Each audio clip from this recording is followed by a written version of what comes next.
She said she was choosing him but wanted me as her safety net in case it didn't work out. I stared at Elena across our Phoenix apartment kitchen table, watching her fidget with her coffee mug handle like this conversation was just another Tuesday discussion about weekend plans. 2 years together, and she was delivering this news with the casual tone someone might use to discuss changing Netflix subscriptions. I'm Marcus, 28 years old, software developer at a mid-sized tech company in Scottsdale making decent money, the kind of stable, reliable guy who shows up when he says he will and actually follows through on commitments. For the past 8 months, I'd been secretly planning to propose to this woman who was now calmly informing me I ranked second place in her life priorities, while she sipped her morning coffee from the mug I'd bought her last Christmas with her favorite photographer's quote printed on the side. Elena worked as a graphic design freelancer, one of those creative types who could make a living room look like an art installation just by rearranging the furniture and adding the right lighting.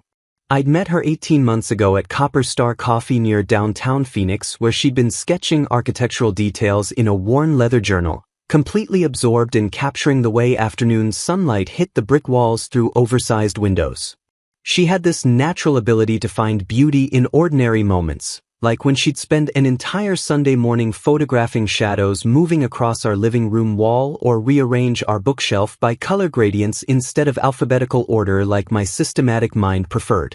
I thought I'd found someone who perfectly balanced my methodical, practical nature with genuine creative passion, someone who appreciated that I remembered her favorite almond croissants from the bakery down the street and kept track of her project deadlines better than she did. Our relationship had felt solid, built on shared morning routines where I'd make coffee while she sketched ideas for her freelance projects, weekend trips to local art galleries and hiking trails around Camelback Mountain, quiet evenings where I'd work on coding side projects while she edited photos or designed logos for small business clients. 3 weeks ago, everything started shifting when Elena began mentioning Damien more frequently in casual conversation. This photographer she'd met at some creative workshop downtown that focused on experimental lighting techniques and artistic collaboration. Professional networking, she called these meetings, though I started noticing she'd begun dressing differently when heading to their sessions, trading her usual casual jeans and vintage band shirts for carefully curated outfits that looked effortlessly artistic but clearly required significant planning.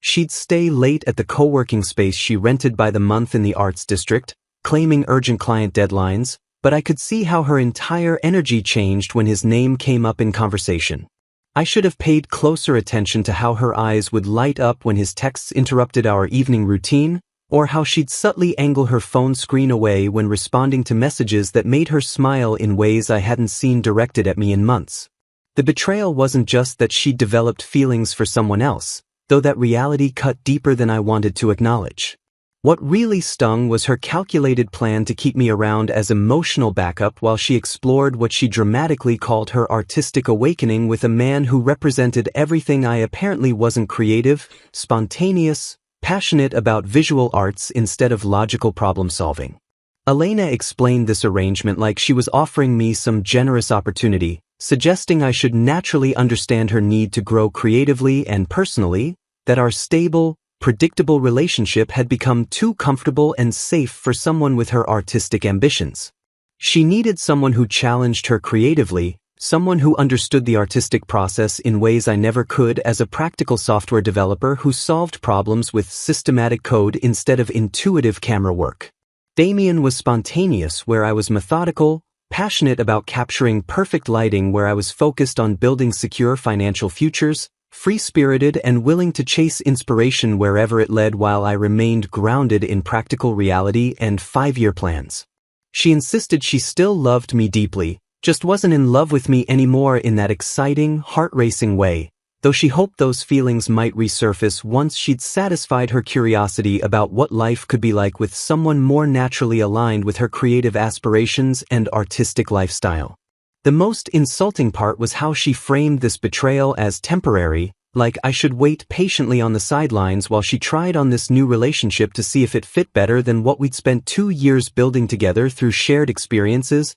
mutual support, and genuine partnership. She actually suggested I might grow as a person during this enforced time apart, that maybe I'd become more spontaneous and artistically minded if I had space to discover those neglected parts of myself without the pressure of maintaining our routine together. I sat there listening to her systematically destroy everything we'd planned, our upcoming lease renewal, the vacation to Colorado we'd booked for next month, the future I'd been quietly designing around her presence in my life, while she simultaneously asked me to remain emotionally available for whenever she might need the stability and security I represented. That night, after Elena packed 2 suitcases and left for Damien's converted loft apartment in the Arts District with its exposed brick walls and industrial lighting she'd described admiringly, I did something that surprised even me with its swift decisiveness. I didn't beg her to reconsider or promise to become more artistic and spontaneous to win her back. Instead, I blocked her number on my phone, unfriended her on every social media platform we'd shared,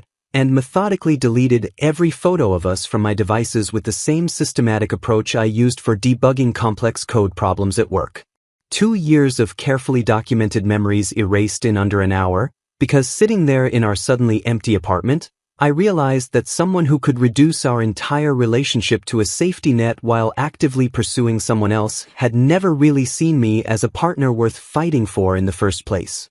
Looking back, I first suspected Elena's betrayal 3 weeks earlier when I noticed her secretive behavior disrupting our established evening routine in our shared apartment near downtown Phoenix. It started with small changes that my analytical mind cataloged automatically, like how she'd suddenly become protective of her phone, placing it face down during dinner conversations or quickly minimizing windows on her laptop when I walked past her makeshift office space in our second bedroom. Elena had always been naturally social, maintaining friendships with other freelancers and creative professionals throughout the city, so her increased texting didn't immediately concern me until I realized the pattern centered around one specific contact. She'd been staying late at the co-working space she rented monthly in Roosevelt Row, claiming urgent client deadlines were demanding extra hours, but when I offered to bring her dinner or pick her up after especially long sessions, she'd insist on taking rideshares home instead, arriving with an energy that seemed simultaneously exhausted and oddly exhilarated.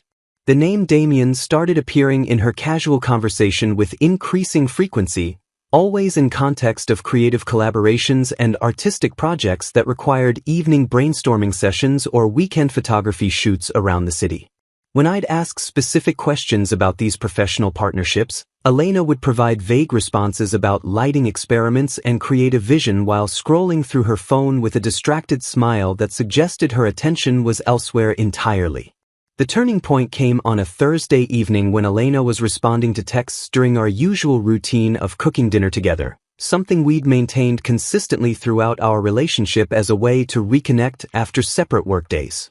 I glimpsed her phone screen over her shoulder while reaching for plates in the cabinet, catching sight of message exchanges with someone named Damien that included heart emojis and references to missing each other between their collaborative sessions. The flirtatious tone was unmistakable, completely different from the professional communication I'd expected, and when I asked directly about the nature of their working relationship, Elena's face flushed red as she quickly locked her phone and deflected with complaints about me being suspicious and invasive. That confrontation opened floodgates I hadn't realized were building pressure behind her increasingly distant behavior over the past month.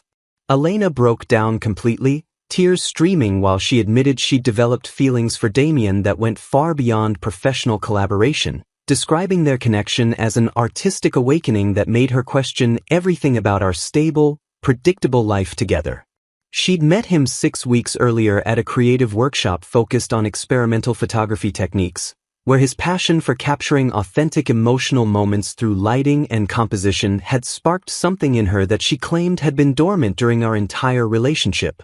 Elena described Damien as someone who understood the artistic soul in ways I never could, someone who challenged her creatively and emotionally instead of offering the comfortable stability that had begun feeling like stagnation in her personal growth journey. The words that cut deepest were when she explained how our relationship had started feeling suffocating rather than supportive, how my practical approach to life planning and financial security represented everything she was trying to escape through artistic expression. She'd fallen for Damien's spontaneous nature, his willingness to chase creative inspiration without worrying about practical consequences, his ability to make her feel alive and passionate about life in ways she claimed I'd never managed despite 2 years of genuine partnership.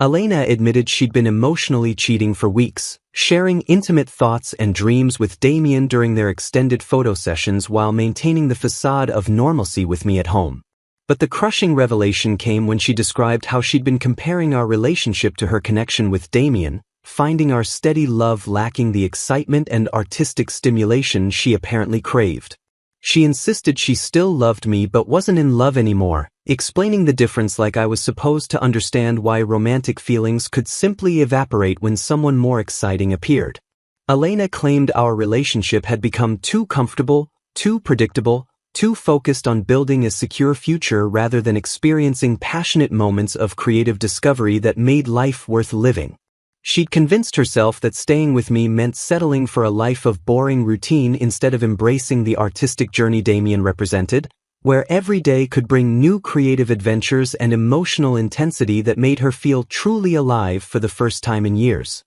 Elena revealed her selfish master plan the morning after her tearful confession, approaching the conversation with the calculated confidence of someone who'd spent weeks justifying her betrayal in her own mind. She wanted to explore what she called her artistic awakening with Damien while keeping me available as her emotional and financial security, essentially asking me to function as her backup plan while she pursued someone more exciting. Elena dismissed our 2-year relationship as comfortable but uninspiring, explaining that staying with me felt like choosing safety over personal growth, stability over the passionate artistic life she'd always imagined for herself. She framed her betrayal as a journey of self-discovery, suggesting I should be supportive of her need to explore these newfound feelings with someone who understood creative passion in ways my practical mind apparently never could. Elena had convinced herself that her emotional affair represented personal evolution, that denying these feelings for Damien would mean settling for a life of suburban mediocrity instead of embracing the artistic adventure she deserved. She asked me to wait patiently while she discovered herself with someone more creatively stimulating, someone who could challenge her artistic vision and push her to grow as a person in ways our stable relationship had supposedly prevented. The audacity of her request was breathtaking, delivered with the entitled assumption that I'd naturally want to support her happiness even if it meant accepting a humiliating demotion in her priorities. Elena suggested this arrangement could actually benefit both of us, claiming I might use this time apart to develop more spontaneous and creative aspects of my personality that had been suppressed by our routine domestic life together. She painted herself as doing me a favor by forcing me to grow beyond my comfortable, predictable nature, as if emotional abandonment was some kind of gift wrapped in personal development rhetoric. When I asked directly whether she expected me to remain celibate while she explored her options, Elena looked genuinely surprised that I'd even considered dating other people, explaining that she hoped I'd focus on self-improvement rather than seeking replacement companionship. She wanted exclusive access to my emotional support and financial stability while she sampled what else life might offer with someone who made her feel more alive and passionate about her future. Elena described Damien as everything she'd been missing in our relationship, someone who challenged her creatively, emotionally, and intellectually in ways that made every day feel like an adventure worth experiencing. But she also admitted she wasn't ready to give up the security I represented, the steady income, reliable transportation, and emotional stability that allowed her to pursue freelance creative work without worrying about practical concerns like rent, utilities, or health insurance. She'd essentially decided I was perfect for handling life's boring necessities while Damien provided the excitement and artistic inspiration that made existence feel meaningful and worthwhile. The most insulting part was her genuine expectation that I'd agree to this arrangement, that I'd willingly accept being relegated to safety net status while she pursued romantic fulfillment elsewhere. Elena seemed honestly confused when I didn't immediately embrace her plan, as if any reasonable person would naturally want to support their partner's happiness regardless of the personal cost. I experienced a profound emotional shift during that conversation, moving from heartbreak to something much colder and clearer, A crystalline understanding that Elena viewed me as nothing more than a reliable insurance policy she could activate whenever life with Damien became too unpredictable or financially challenging. She'd never seen me as an irreplaceable partner worth fighting for, but rather as a convenient resource she could access while pursuing what she really wanted with someone else. That same evening, I systematically removed every trace of Elena from our shared Phoenix apartment with the surgical precision I typically reserved for debugging complex software problems at work. I started with her art supplies scattered across the makeshift studio space we'd created in our second bedroom, carefully packing her professional-grade paints, brushes, sketchbooks, and digital tablets into labeled boxes with the same methodical attention to detail I used for organizing code repositories. Each item I touched reminded me of moments when I'd thought we were building something together, like when I'd surprised her with expensive watercolor sets for her birthday or cleared out half my home office so she'd have proper creative space with natural lighting from the west-facing window. I methodically gathered her photography books, vintage camera equipment she'd collected from estate sales, and the collection of art prints we'd chosen together for our living room walls. Feeling increasingly liberated with each piece of her aesthetic vision I removed from what had been our shared environment.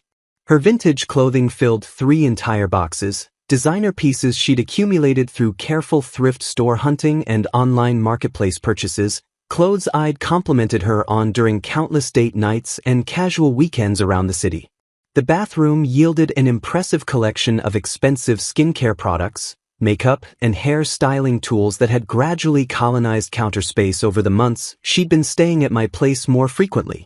I found myself analyzing the monetary investment I'd unknowingly made in her lifestyle, calculating the cost of groceries she preferred, streaming services she'd wanted, restaurant dinners she'd suggested, weekend trips to art galleries and museums throughout Arizona that I'd funded without considering them relationship expenses. After completing the physical erasure of Elena's presence, I moved to the digital realm where our relationship had been extensively documented through 2 years of shared experiences and memories I'd carefully preserved. I deleted every photo of us from my phone, laptop, and cloud storage accounts, including the album I'd been secretly building for a potential wedding slideshow, pictures from hiking trips to Sedona and Flagstaff, romantic dinners at downtown Phoenix restaurants, lazy Sunday mornings in bed that I'd captured thinking they represented our future happiness together. Elena's contact information disappeared from every platform where we'd connected, her phone number blocked, social media accounts unfriended and blocked,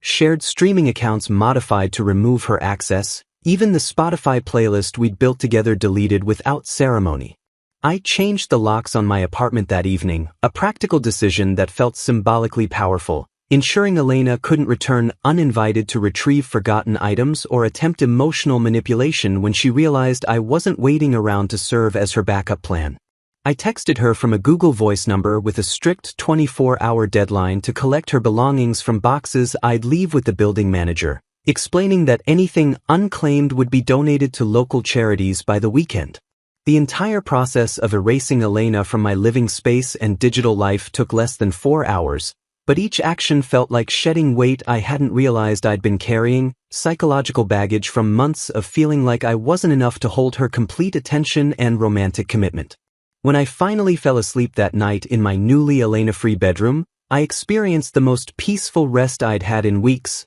no longer wondering whether she was texting Damien from bed beside me or mentally comparing our relationship to whatever artistic adventure she thought she was missing. I woke up the next morning feeling genuinely optimistic about my future for the first time since Elena's behavior had started changing, finally free from the toxic uncertainty that had been slowly poisoning my sense of self-worth and relationship security. Over the following 2 months, I rebuilt my life while receiving unwanted updates about Elena's deteriorating relationship through mutual friends from our creative community around Phoenix. I threw myself into excelling at my software development job, finally able to focus completely on complex projects without the constant background anxiety about Elena's emotional state or whereabouts that had been draining my mental energy for weeks. My productivity increased dramatically, leading to recognition from senior management and consideration for a promotion to team lead that came with significant salary increase and stock options. I started taking pottery classes at a local studio in Tempe on weekday evenings, something I'd always wanted to try but had never pursued while accommodating Elena's schedule and social commitments with her creative friends. Working with Qley proved surprisingly therapeutic, requiring the same focused attention to detail that I appreciated in coding but engaging completely different parts of my brain and hands in ways that felt genuinely restorative. The pottery studio introduced me to a diverse group of people who shared interests in creating something tangible and beautiful, conversations that centered around techniques and artistic vision without the pretentious undertones I'd grown tired of in Elena's social circle. I reconnected with college friends I'd gradually lost touch with during the relationship, realizing how much Elena's subtle disapproval of my practical, analytical personality had influenced my social choices and self-confidence. Weekend hiking trips to Arizona's incredible landscape became regular solo adventures where I could think clearly and appreciate natural beauty without someone constantly photographing every moment for social media validation. Meanwhile, mutual friends began sharing details about Elena's situation with Damien that painted an increasingly troubling picture of her romantic adventure. The photographer proved to be unreliable and temperamental, frequently canceling planned art gallery openings and collaborative projects when he lost interest or found new creative inspiration elsewhere. Elena had moved into his converted loft apartment in the Arts District, but friends reported seeing her looking stressed and unhappy during chance encounters at coffee shops and creative events around downtown Phoenix. Damien treated Elena poorly during their creative disagreements, dismissing her design suggestions and aesthetic preferences in favor of his own artistic vision, apparently viewing her more as an eager assistant than an equal creative partner. The passionate artistic connection Elena had described to me was beginning to look more like professional exploitation where Damien benefited from her design skills and social connections without offering the emotional support or relationship stability she actually needed. I showed absolutely zero interest in Elena's struggles when friends attempted to update me on her deteriorating situation, having completely moved forward emotionally and started dating Sophia, a kind veterinary technician I'd met at Desert Botanical Gardens coffee shop during one of my weekend photography walks. Sophia possessed genuine warmth and intelligence that made every conversation feel effortless and engaging, someone who appreciated my stability and straightforward communication style instead of finding these qualities boring or limiting. She worked with animals every day, approaching her career with compassion and scientific curiosity that reminded me why I'd initially been attracted to Elena's creative passion, except Sophia's dedication felt grounded in genuine care rather than self-focused artistic ambition. Our relationship developed naturally through shared interests in hiking, cooking together, and weekend trips to explore Arizona's diverse landscape and cultural attractions. Sophia never made me feel like I needed to become someone different to earn her attention or romantic interest, appreciating my thoughtful approach to planning dates and remembering details about her work challenges and personal goals. The contrast between Elena's constant dissatisfaction with our predictable routine and Sophia's genuine gratitude for having a reliable, emotionally available partner became increasingly apparent as we spent more time together. After Damien abruptly ended their relationship via Instagram message, calling Elena emotionally exhausting and blocking her from all creative projects, Elena began desperately trying to reconnect with me through every available channel. The breakup happened during what Elena had posted on social media as a romantic weekend getaway to Sedona, but according to mutual friends who witnessed the aftermath, Damien had actually abandoned her at a resort after a heated argument about her increasing neediness and demands for emotional commitment he wasn't willing to provide.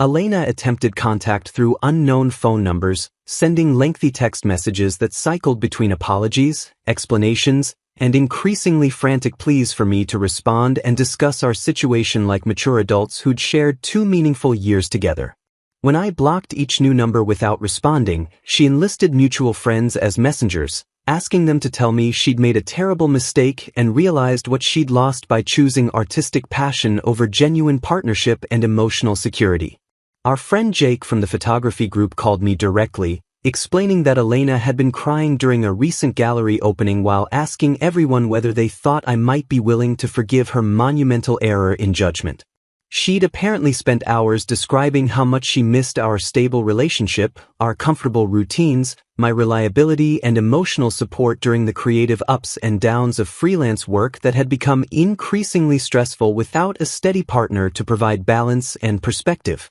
Elena even convinced her sister Rebecca to call me from Denver, demanding I be mature enough to take Elena back since everyone deserved second chances and Elena had clearly learned from her mistakes with the irresponsible photographer who'd never appreciated her properly. Rebecca lectured me about holding grudges and suggested Elena's artistic exploration phase had been necessary for her personal growth, that I should feel honored she'd chosen to return to our solid foundation after discovering the grass wasn't greener elsewhere. I firmly rejected all reconciliation attempts, telling friends that my involvement with Elena ended permanently the moment she chose to leave our relationship to pursue someone else while keeping me as backup insurance. I explained to anyone who asked that Elena hadn't made a mistake, she'd made a calculated choice based on her priorities and values, and those fundamental differences hadn't changed just because her artistic adventure had failed to provide the fulfillment she'd expected. When pressed by well-meaning friends who suggested Elena had genuinely learned her lesson and deserved forgiveness, I pointed out that her desperate attempts to reconnect were motivated by the failure of her preferred option, not by any real appreciation for what we'd actually built together over 2 years. I saved Elena's increasingly frantic voicemails as digital evidence of her hypocrisy and entitlement, messages where she alternated between claiming she'd never stopped loving me and expressing anger that I wasn't responding to her attempts at reconciliation like any decent person would. The voicemails revealed Elena's true character, her assumption that I'd naturally want to welcome her back once she'd satisfied her curiosity about life with someone more exciting and artistic than boring, reliable Marcus who paid bills and showed up consistently. But I never responded to any of her attempts at contact, maintaining complete emotional detachment from her self-created crisis while focusing on my healthy relationship with Sophia, who'd become increasingly important to my happiness and future planning. Sophia knew about Elena's desperate outreach efforts but never expressed jealousy or concern, trusting completely in my commitment to our relationship and my clear declaration that Elena represented a closed chapter in my past that held no relevance to our future together. 3 months after our breakup, Elena appeared unannounced at my apartment during a thunderstorm while I was cooking dinner with Sophia, creating the final confrontation that would permanently close the door on our past relationship. The evening had been perfect until that moment, Sophia and I preparing homemade pasta together while discussing weekend plans to visit her family in Tucson, the kind of comfortable domestic routine that Elena had found so suffocating but that represented everything I'd wanted from a genuine partnership. When the doorbell rang during the storm, I assumed it was a delivery driver or neighbor, never imagining Elena would have the audacity to show up uninvited after months of ignored attempts at contact through every other available channel. I opened the door to find Elena standing there soaked from the rain, hair plastered to her head, mascara running down her cheeks, looking smaller and more desperate than I'd ever seen her during our 2 years together. She'd clearly planned this dramatic entrance, timing her arrival for maximum emotional impact during the kind of severe weather that would make anyone feel sorry for someone stranded outside without shelter or transportation. Elena immediately began pleading to come inside, explaining she'd been waiting in her car for hours until she saw lights and movement through the windows, working up courage to finally face me and attempt the conversation she claimed we desperately needed to have. She begged to come home, using language that revealed her fundamental misunderstanding of our situation, claiming she'd learned to value stability and had finally realized I was her true partner all along after experiencing the emotional chaos of life with someone unreliable and self-centered. Elena's manipulative plea centered around her supposed transformation through suffering, how losing Damien and experiencing real loneliness had taught her to appreciate everything she'd taken for granted during our relationship. She insisted she now understood the difference between exciting infatuation and genuine love, between artistic passion and actual partnership, between someone who made her feel temporarily alive and someone who provided the foundation for building a meaningful life together. But her carefully rehearsed speech crumbled completely when Sophia appeared in the doorway behind me, kitchen towel in hand, looking curious rather than threatened by this unexpected visitor who was clearly some significant figure from my past. Elena's face went through a series of emotions as she processed the reality that I hadn't been pining away waiting for her return, that I'd completely moved forward with someone new who occupied the domestic space she'd abandoned to pursue her artistic awakening. The sight of Sophia's comfortable presence in my apartment, wearing one of my oversized sweaters and clearly at home in what had once been Elena and Marcus territory, delivered a crushing blow to whatever fantasy Elena had constructed about our inevitable reunion. I calmly introduced Sophia as my girlfriend, watching Elena's desperate hope transform into something much uglier as she realized the full extent of how thoroughly I'd replaced her in every aspect of my life. Elena's manipulation attempt became increasingly frantic as she demanded to know how I could move on so quickly from what we'd shared,